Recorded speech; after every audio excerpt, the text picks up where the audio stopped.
तो जब भी आप कोई भी दवा लेते हैं तो हमारे बॉडी का जो मैकेनिज्म है उसके खिलाफ वो काम करता है।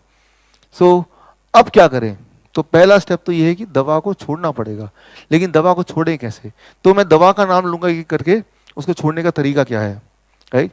दवा को छोड़ना, अगर इमीडिएट छोड़ेंगे तो वो कुछ बैड इफेक्ट हो सकता है। इसलिए नहीं कि दवा कुछ फायदा कर रहा था, इसलिए क्योंकि आपके बॉडी को दवा की लत लग चुकी थी। Getting the point, right? So how to throw the medicine. सबसे पहले आता हूं, सबसे ज्यादा बिकने वाला मेडिसिन, सबसे पुराना, दुनिया का सबसे पुराना, पिछले 125 साल से बिक रहा है medicine, aspirin. Aspirin, right? Aspirin की कहानी आप सुनेंगे, बड़ी इंटरेस्टिंग कहानी है। 1899 पहली दवा दुनिया की, एस्पिरिन, राइट? तो इंसान ने देखा, बिजनेसमैन ने देखा, कुछ जानवर जैसे हिरन है, भालू है, जब भी उनको चोट लगती है वो एक खास तरह के पेड़, एस्पिन पेड़ में जाते हैं, उस पेड़ के छाल को रगड़ते हैं, खाते हैं और उनको ठीक होने लगते हैं और वो फिर वो रिलैक्स करने लगते हैं। तो एक दिन साइंटिस्ट ने क्या किया, वही वाला लकड़ी, वो एस्पिन नाम का ट्री, उसका वो छाल लिया, उसका चाय बना के पीने लगे। देखा यार, सिरदर्द तो गायब हो गया, ये तो बड़ी अच्छी चीज है, राइट? तो मतलब उनको ये मिल गया कि ये जो जानवर हैं ये इसलिए कर रहे थे क्योंकि वो वाले पेड़ के छाल में कुछ ऐसी चीजें हैं जो बॉडी के अंदर जाए तो इमीडिएटली पेन में रिलीफ करेगी, right?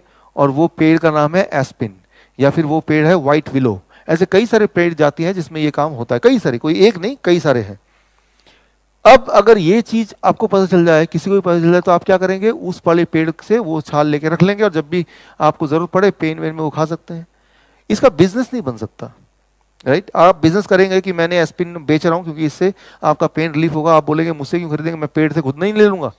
It can not be converted into business. तो उन्होंने फिर क्या किया कि देखा कि इसके अंदर, एस्पिन के अंदर क्या केमिकल ही ऐसा है जिसकी वजह से ये पेन रिलीफ होता है। तो उन्होंने देखा उसके अंदर निकला, दैट इज कॉल्ड सिलिसिन। सिलिसिन नाम का एक केमिकल, तो उस केमिकल की वजह से पेन रिलीफ होता है। अब ये जो केमिकल है वो भगवान ने बनाया, नेचर ने बनाया, और नेचर की बनाई हुई कोई चीज कोई पेटेंट नहीं कर सकता, राइट? Getting the point? उसको वो तो भगवान ने बनाया, उसका पेटेंट का अधिकार किसी के पास नहीं कि ये मैं ही यूज करूंगा, ये मैं ही बेचूंगा, वो कोई ही बेच सकता है। तो फिर बेयर्स नाम की कंपनी ने क्या किया कि इससे मिलता जुलता एक आर्टिफिशियल सिंथेटिक केमिकल बनाया जिसका मैकेनिज्म बिल्कुल ऐसा ही हो, एसिटाइल सैलिसिलिक एसिड, और इसको नाम दे दिया एस्प्रिन, राइट? 1899 में। और ये नहीं बताया कि ये एस्प्रिन आया कहां से, बताया कि ये दवा लोगे तो आपका पेन रिलीफ होगा। Getting the point, right? जबकि सेम काम करता है सिलिसिन, सेम काम करता है, कुछ लकड़ी के टुकड़े वही वाला काम करता है, लेकिन लकड़ी के टुकड़े से व्यापार नहीं हो सकता क्योंकि वो पेटेंटेबल नहीं है, कॉपीराइटेबल नहीं है, राइट? लेकिन इससे भी ये पेटेंटेबल है, एसिटाइल सैलिसिलिक एसिड, क्योंकि ये कोई और नहीं बना सकता अगले कुछ सालों के लिए, क्योंकि ये उन्होंने आविष्कार किया है। Getting the point? तो ये यहां तक बात चली। अब 1918 में आपको कुछ लोगों को ध्यान होगा, राइट? आपने हिस्ट्री में पढ़ा होगा, एक बहुत बड़ा फ्लू हुआ था इंसान का, राइट? फ्लू, और उस फ्लू में करीब 50 मिलियन, 5 करोड़ लोगों की डेथ हुई थी, राइट? फ्लू की, वायरल फ्लू की वजह से, राइट? वर्ल्ड वॉर के समय। और 2008 में ये पता चला कि वो डेथ फ्लू की वजह से नहीं हुई थी। जब फ्लू हुआ था उस समय, तब डॉक्टरों ने वो नया नया आया जो एस्प्रिन था वो देना लोगों को शुरू किया, और एस्प्रिन के साइड इफेक्ट की वजह से इतनी सारी मौतें हुई थी, करोड़ों मौतें, राइट? ये national institute of allergy and infectious disease, ये गवर्नमेंट की ऑर्गेनाइजेशन है, यूएसए की गवर्नमेंट की ऑर्गेनाइजेशन है, उनका ये फाइंडिंग है 2008 में, राइट? कि जो करोड़ों लोग जो मारे गए, that is majorly because of the aspirin. कि जिस तरह के साइड इफेक्ट हुए थे वो फ्लू का साइड इफेक्ट नहीं, फ्लू की डेथ एक अलग तरीके से होता है, सडन डेथ हुआ था वो एस्प्रिन की वजह से। सुबह वो ठीक है और रात तक वो मर भी गए, अचानक death, right? High dose of aspirin can cause sudden death, right? इतना ब्लड थिन हो जाएगा, अचानक इंटरनल ब्लीडिंग होती है, अचानक द पर्सन डाइड। करोड़ों में, हजारों में नहीं, लाखों में नहीं, करोड़ों लोग मरे थे, और which was discovered in 2008। Flu का डेथ का जो सिम्टम है वो डिफरेंट होता है, एस्प्रिन डेथ का सिम्टम वो डिफरेंट होता है। तो उस वक्त के जो सिम्टम थे those are matching with aspirin death, ना कि फ्लू डेथ, नंबर 1। नंबर 2, 1982 में जॉन वेन, इनको नोबेल प्राइज मिला। इन्होंने ये दिखाया कि एस्प्रिन से कितने भयंकर साइड इफेक्ट होते हैं, उस पर पूरी इन्होंने रिसर्च की जिसके बेसिस पे उनको नोबेल प्राइज मिला। बोलने का मतलब है कि 1918 की बात करें, 1982 की बात करें या अभी की बात करें, ये एस्टैब्लिश्ड है कि एस्पिरिन एक पॉइजन है, राइट। और इसको लेने से कितना खतरनाक चीज हो सकती है, और इस तरह के पूरे जो जर्नल्स हैं, इसकी पूरी लिस्टिंग है मेरे पास, राइट, सारे जर्नल्स की, कि एस्पिरिन से क्या क्या गड़बड़ हो सकता है, और वो एक्चुअली इंसान के लिए बना ही नहीं है। तो एक तरफ तो ये चल रहा था, लेकिन अब दिमाग में आएगा जब इतने सारे सबूत सामने, तो ये बिकता क्यों है, मार्केट में क्यों है, डॉक्टर क्यों देते हैं? Money power. एक साल में एस्पिरिन का जो पिछले साल का जो अगर आप देखेंगे sale, that is 10,000 crore rupees, 1.27 billion dollar, एक साल का सिर्फ एक दवाई का, एक कंपनी, और ऐसे कई सारे दवाइयां हैं उनके पास। तो दैट मनी पावर जो कि सारा लॉ रूल को ओवरलुक कर सकता है। बट साइंस में अगर देखें तो ये सारी साइंस दूर से आपको दिखेगा नहीं, लेकिन ये सारे साइंस में आपको I can give you, right. तो एफडीए ने मजबूर होकर 2014 में एक नियम निकाला कि जिनको हार्ट अटैक नहीं आया है उनको एस्पिरिन नहीं लेना है, प्राइमरी प्रिवेंशन के लिए एस्पिरिन नहीं है। ये एफडीए की रूलिंग आई है 2014 में कि अगर आप हार्ट अटैक आपको नहीं आया, ब्रेन स्ट्रोक नहीं आया, तो आपको एस्पिरिन की जरूरत नहीं, एस्पिरिन आपके लिए खतरनाक है। तो जो लोग आप में से एस्पिरिन ले रहे हैं, तो अपने आप से पूछिए क्या मुझे हार्ट अटैक आया है, सोचिए, नहीं वो तो आया नहीं।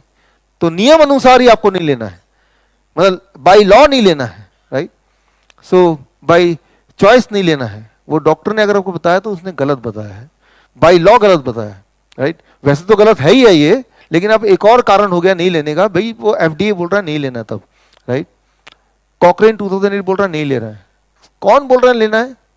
सिर्फ एक इंसान बोल रहा है, American diabetes association, American heart association. आपको कल मैंने बताया था अमेरिकन डायबिटीज एसोसिएशन की वो किताब किसी ने देखी? गूगल में, अमेजन में जाके जाके देखिए आपने, राइट। तो सिर्फ वही लोग बोल रहे हैं दो लोग की लेना चाहिए प्राइमरी प्रिवेंशन में। अब आपके पास एक बहुत बड़ा हॉस्पिटल है, आप हॉस्पिटल के मालिक हैं, आपको पैसा कमाना है, राइट। तो आप इन दोनों में से किसकी बात मानेंगे, पहला या दूसरा? किसकी बात मानेंगे? एक बोल रहा लेना है, एक बोल रहा नहीं लेना है। ऑफ कोर्स जो बोल रहा लेना है उसकी बात मानेंगे ना, क्योंकि उससे बिजनेस होगा, आदान प्रदान होगा, वो एस्पिरिन लेगा। तो अभी तक का जो रूलिंग है वो सिर्फ इतना है कि अगर आपको हार्ट अटैक हुआ है तभी आपको लेना है उसके पोस्ट, ताकि अगला हार्ट अटैक ना हो। तो तब भी वो बेबी एस्पिरिन बोलते हैं, that is minimum dose. India में 75 mg है, बाहर 80 mg है, राइट। तो ये तो हुई एक बात। तो अब इससे एक और जुड़ा हुआ सवाल आता है, ये सारे मेडिकल के रिपोर्ट्स हैं, इससे कोई मतलब जो बार बार ये बोलते हैं कि एस्पिरिन किसी को भी नहीं लेना चाहिए, लेकिन अगर उसकी बात छोड़ें, FDA is the highest authority को मान भी लें, तो आप में से कितने लोग ऐसे हैं जिनको हार्ट अटैक कभी आया था जिंदगी में? कुछ लोग हैं, 1 2 3 4 5, है ना। तो ये 5 लोग ऐसे हैं या 10 लोग ऐसे हैं जो इस रिपोर्ट के हिसाब से उनको एस्पिरिन लेना चाहिए कि नहीं लेना चाहिए? लेना चाहिए ना। और बाकी लोगों के लिए नहीं लेना चाहिए, तो पक्का ही है प्रिवेंशन के लिए। अब आप में से जिन लोगों ने हाथ खड़े किए, आपको एस्पिरिन लेना चाहिए कि नहीं लेना चाहिए, और तो ये डिसाइड करना है। अगर तो लेंगे एस्पिरिन, तो एस्पिरिन क्या करता है, कार्डियक हार्ट से डेथ को घटाता है, राइट। ये ट्रू है, ये मेडिकली देखा गया। लेकिन इंटरनल ब्लीडिंग से डेथ को बढ़ाता है। तो आप कैसे मरना चाहेंगे? मरना तो है ही आपको हार्ट अटैक से मरना है तो एस्पिरिन मत लीजिए। अच्छा, हार्ट अटैक से डर लगता है तो इंटरनल ब्लीडिंग से मरना, तो आप एस्पिरिन लीजिए मरने का टाइम वही है।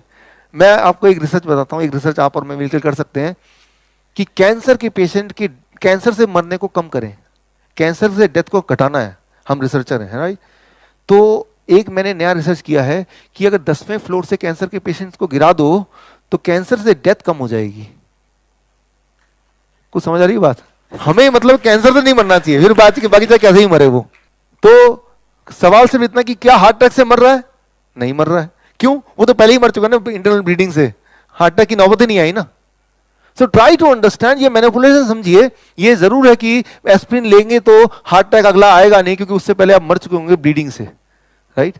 सो इसलिए अगला हार्ट अटैक नहीं आएगा, क्योंकि वो अगला हार्ट अटैक आने में जितना समय था उससे पहले से ही aspirin is killing you of other disease. That's what this report says. अब दुविधा में पड़ गए कम से कम वो 10 लोग कि एफडीए तो बोल रहा है लो, लॉजिक बोल रहा है नहीं लो, क्या करें? तो मैं एक बीच का रास्ता बताता हूँ।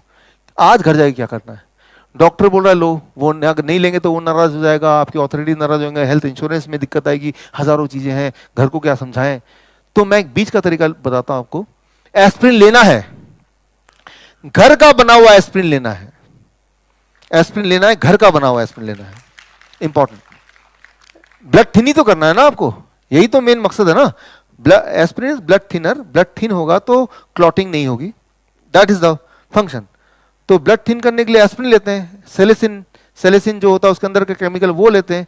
वो कैसे मिलेगा, उसको मिलने के लिए ये रहा आपके सामने फॉर्मूला, जिंजर, अदरक, राइट, गार्लिक, लहसुन, टर्मरिक, हल्दी, राइट। इतना सा जिंजर, इतना सा ही टर्मरिक और एक क्लोव अगर गार्लिक आप लेंगे, रात को सोने से पहले उसको कूट के खाएंगे तो आपने एस्प्रिन ले लिया। डॉक्टर बोलेगा एस्प्रिन लेते हो, डॉक्टर साहब मैं रोज लेता हूं एस्प्रिन, सोने से पहले पक्का ही लेता हूं, राइट। तो एस्प्रिन ले रहे हैं आप, लिटरली ले रहे हैं, राइट। तो इस फॉर्म में आपको एस्प्रिन लेना है। अच्छा, इसका साइड इफेक्ट तो नहीं है, कोई साइड बेनिफिट है, इसका साइड इफेक्ट है but in the form of benefit, right. कैसे, इसका मैं बताता हूं। एस्प्रिन क्या करता है, ये नेचुरल एस्प्रिन, ये नेचुरल एस्प्रिन बन गया क्योंकि जिंजर के अंदर जो केमिकली एक्टिव इंग्रेडिएंट है जिंजरोल, गार्लिक के अंदर एलिसिन और कर्क्यूमिन टर्मरिक के अंदर, ये तीनों केमिकली एक्टिव चीजों को जब मिलाएंगे तो ये ब्लड को वैसे ही थिन करेगा जैसे एस्प्रिन करता है। तो वही वाला केमिकल बन गया, राइट। और ये सारी चीजें तो मेडिकल जर्नल्स में ऑलरेडी लिखी हुई हैं, right. These all things are there in the medical journal. वो अगर आपको रिसर्च पेपर चाहिए तो आपको मैं एक लिंक दूंगा अभी आगे, उसमें link is I think here, right, this the link. इस लिंक में जाएंगे तो इस लिंक में आपको bishrup.com/HIB, राइट, इसमें ये सारी चीज़ आपको मिल जाएंगी, राइट। तो रिसर्च पेपर मिल जाएगा।